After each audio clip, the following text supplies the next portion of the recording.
Hej, i dag skal jeg vise noget om, hvordan man omgår spammer på The Pirate Bay. Så jeg går ned på nettet. Vi googler The Pirate Bay.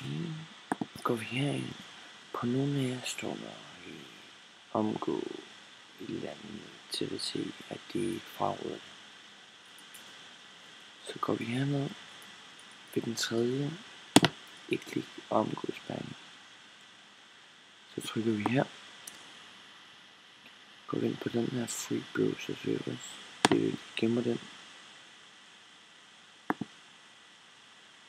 Og så skriver vi The Pirate Bay.org. Go. Så kommer I ind på deres version af The Pirate